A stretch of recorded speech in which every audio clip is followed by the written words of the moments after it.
आपण जुन्या मूवीजमध्ये वगैरे बघतो तशी इथे एक घोडागाडी ठेवली आहे.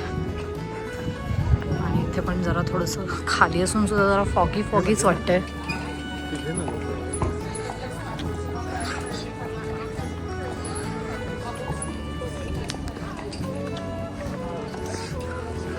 कॅमेरामध्ये येत आहे का नाही माहिती नाही, पण खूपच फॉगी दिसतंय.